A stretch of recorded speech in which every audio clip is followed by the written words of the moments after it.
salaamaaleykum gars yi ñu ngi ziar ñëpp di bëggee ñëpp di ñaanalaat mbokk patriote yëpp yàlla defal leen jàmm defal ko ñëpp. Ok gars yi vite fait rek je voulais faire benn analyse de 10 minutes rek pour gars yi comprendre vraiment ce qui se passe vraiment.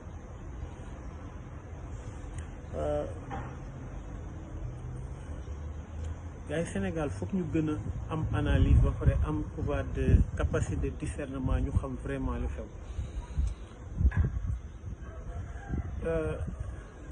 Pour moi, l'arnaque le plus réussi de l'histoire du Sénégal, c'est la TFM.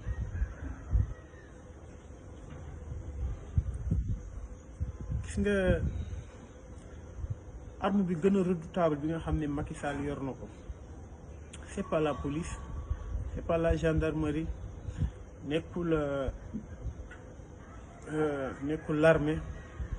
nekkul sax xaalal alal ji nga xam ne mun nañ ko jëndee silence nit ñi. Arme bi gën a redoutable Macky Sall yor c'est la TFM. Et par le biais de son ami Youssou Ndour dañoo élaborer benn système bu extraordinaire bien réfléchi pour que sujet yi nga xam ne yëpp dafa nekk sujet yoo xam ne ça choque les Sénégalais, dafa nekk sujet yoo xam ne day maanaam c'est très gênant. muy ci côté corruption muy ci côté lobby LGBT yi ngay dégg muy ci côté scandale au sein même de l'État. xoolal suñ ko indee TFM lañ koy indi. Et ce qui est plus grave gars yi dañoo def tout ba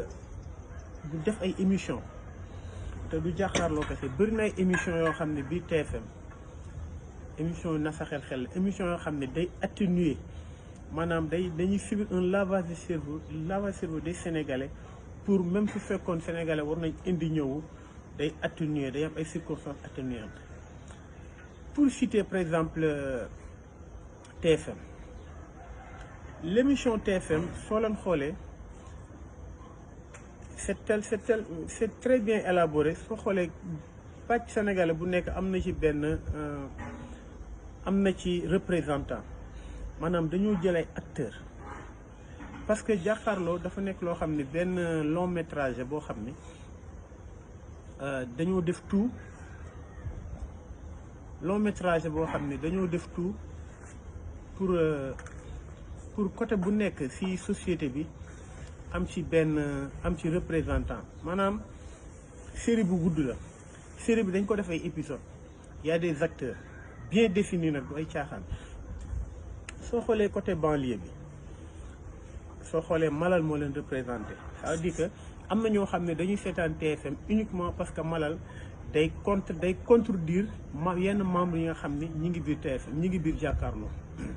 maanaam côté banlieue bi yi nga xam ne ñi ngi koy ñaxtu Malal da leen koy ñaxtu ko am na parti boo xam ne même su dee 15% ñoom dañuy suivre Malal. am benn parti boo xam ni la partie sensible intellectuelle maanaam Pape Djibril Fall moo leen représenté. Pape Djibril Fall di chroniqueur journaliste bu très pertinent, mais moom sax il comprend pas qu'on est en train de l'utiliser. moom sax comprendre ni dañ koy utiliser actuellement. maanaam moom acteur la boo xam ni il s'ignore parce que TFM dañ ko soxla parce que pertinence am ak doole bi nga xam ne am na ko ci réseaux sociaux yi ak parti sénégalais bi nga xam ne dañ kaa gëm di ko déglu. Pape Djibril il est de très bonne foi, mais il est utilisé sans que lui-même ne le sache. parce que dañuy soxla 15% boobu nga xam ne Pape Djibril Fall la ñuy seetaan. Pape Djibril Fall retenir le maximum possible ci biir émission jàkkaarloo bi, mais du Pape Djibril la ñuy déglu, dañuy déglu yeneen membres yi nga xam ne ils sont extrêmement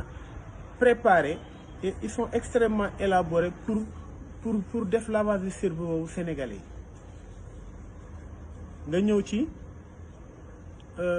Bouba Ndour soo rôle naa jàkkaarloo comme moom c'est le frère du propriétaire, moom mooy raxas jaru jàkkaarloo jaru TFM pour waa TFM ne pour sénégalais ne soo xoolee TFM dafa impartial. soo xoolee Bouba Ndour tout le temps il défend, même sur des pourcentages bu ndaw day défendre la cause de l'opposition, la cause des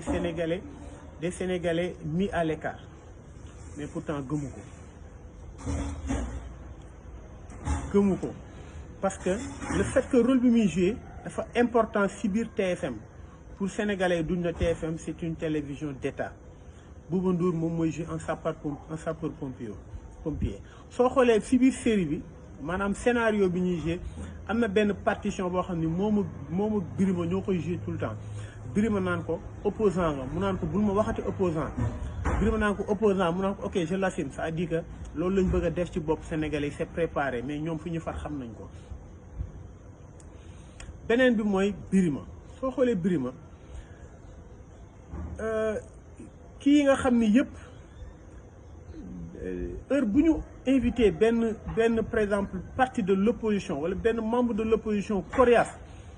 tout le temps dañuy interpeller Birima pour mu ñëw toog pour contrer ko. Birima loolay rôlam ci biir jàkkaarloo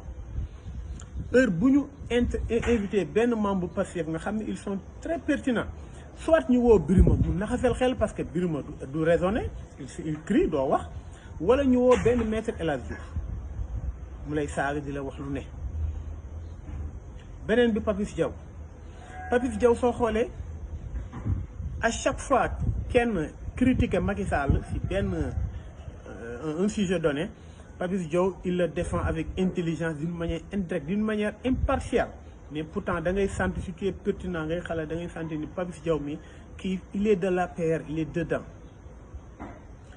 beneen bi mooy ñi nga xam ni ay membres société civile la ñu leen woowe membres société des membres de la société civile corrompus qui ont monétisé leur vidéo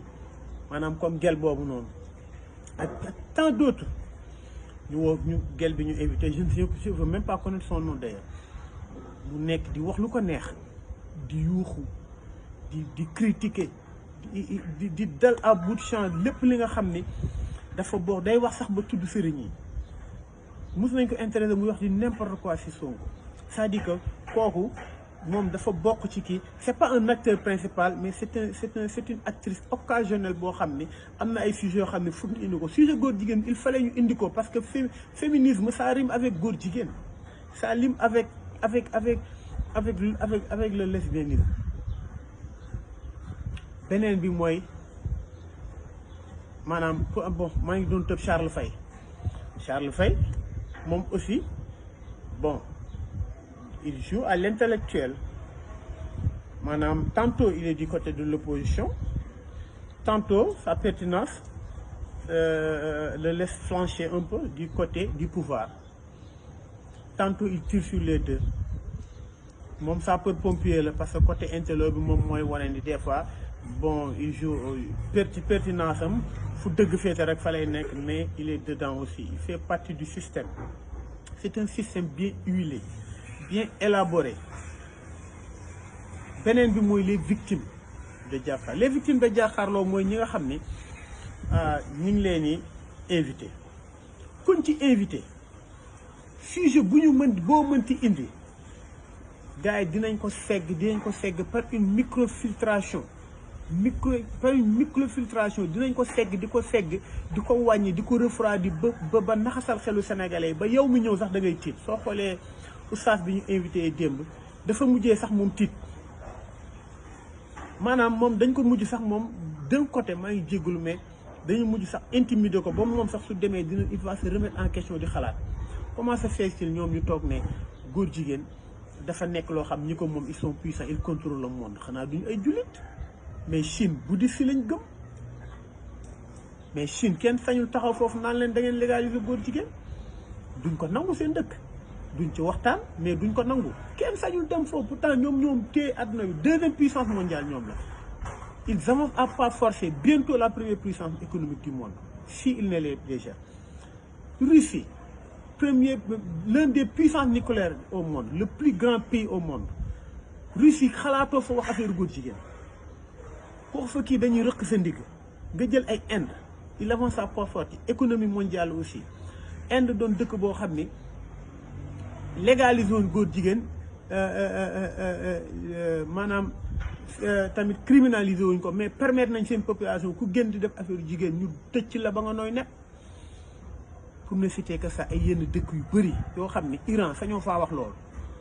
te ñooñu dañoo seen dëkk dañuy dund waaw léegi ngeen ne léegi ñooñu ñun en tant que pays jullit référence ngeen ne ñun kon ñun waruñu wax ci affaire góor jigéen parce que ñooñu contrôler mais c'est du n'importe quoi yàlla bind àddunaam gi si juróom benn fan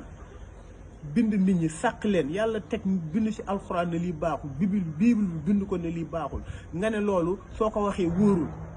mais da ngeen ñoo yeb ma terminer ci maanaam ci système bi ñu teg ci jàkkaarloo dafa amoon benn élément bu ci manqué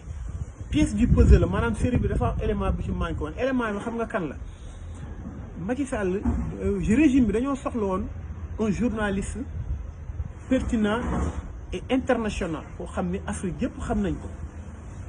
nga xam dina mun a défendre loo xam ne dañ naan kii kat ndagam moo wër Afrique yëpp soo waxee il interpelle maanaam dëkk yi mu dem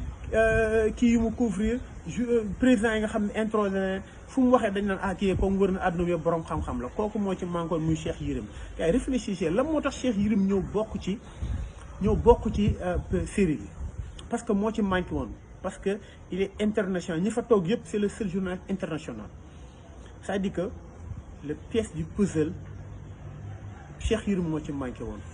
naxasal xel yi moom c'est un as de ça soo xoolee démb moom sax moo gën a refroidir oustaz bi toogoon jox si affaire góor jigéen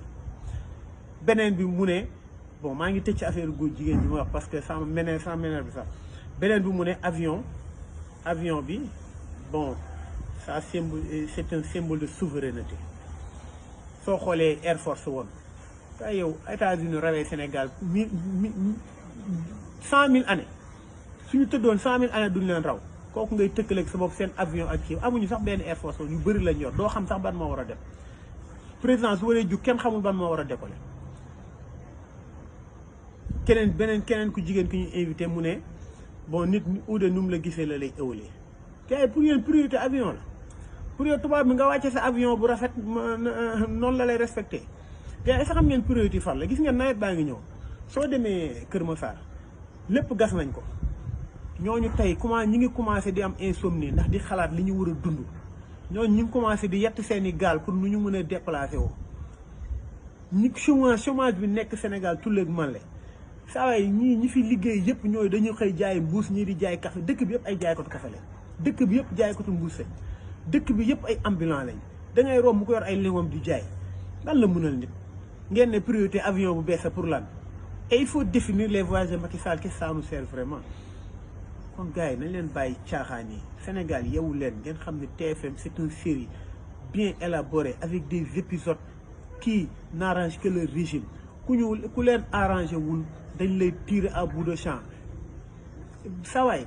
sujet boo fa indi boo xam ne scandale su ñëwee TFM gars yi segg ko ba mu seddal la carrément ils vont le refroidir benn sujet la moo fi génn échappé leen muy affaire Sonko Adji Sarr parce que boobu c'est le peuple dañoo laal koo xam ne yàlla moo ko teg loxo muy Ousmane Sonko mënoo prévoir dara am lépp leen rëcc moo tax bi mu leen bettee sax bugguñu woon sax di ko couvrir dañoo dem di teg seeni film mi keeg yooyu boobu lépp moo leen rëcc mu réussir ñu dem nit ñi régler seen bopp seen problème mais sujet bu dugg TFM sawaay c'est un système bien élaboré une série bien scénarisée avec des épisodes qui n'arrangent que le régime gars yi mi ngoog nañ leen gën a xalaataat ba xam ni foog ñu yeewu bañ a doon ay dof li tax nag même soo bañee TFM sax da ngay mujjee di ko déglu parce que yow mi ko bañ tegal nañ la fenn koo xam ne yow da nga koy bëgg kooku noonu moo lay retenir ci émission bi nga koy seetaan di xaar mu wax su yenn sujet yi dañuy xaar mu wax du wax ñeneen ñooy li ñuy wax moo lay laver ce cerveau ils ont bien réussi ça chapeau Macky Sall c'est le coup du siècle les gars da ngeen di réfléchir maa ngi jégalu mais gën leen ubbi seen xel xam ni système bi l'arme le plus redoutable de ce système qu'on veut combattre c'est la TFM parce que RTS kenn du ko déglu TFM télé boo xam ne c'est une télé privée boo xam ni il joue pour l'État c'est la semaine nañ leen yeewu ci loolu rek laa amoon li may wax gars yi maa ngi ziyaaral di bëggee ñëpp mais c'est vraiment énervant soo seetaanee émission jàkkaarloo que doo ci sax bëgg a wax mais il faut ñu wax gars yi ngeen yewwaat ngeen xool li ci xew tout est mise en scène lépp ay film la lépp ay scène li ñuy wax sax gëm ko des fois ñu créé benn kuréel boo xam ne kii wax fii kii fee bir ma xuloo Bouba Ndour kee xuloo kee ñu mais c'est extraordinaire sénégalais yi di ko commenter te xamul ni c'est un film ñoom ak nu mu tuddati man du ma seetaan série mais xaw ma maître dooma marié xaw ma je ne sais pas série yooyu ngay gis ay wiiri wiiri yëpp c'est la même chose que jàkkaarloo et am na yeneen émissions yu am biir TFM soo leen ko suivre yëpp pour naxasal xel la gars yi gën leen yow ñu gën a pare waat xaaraat am nañ lu ñu doy sëkk gars yi lii day jeex quoi gis nga lii nii ñu teg day jeex tàkk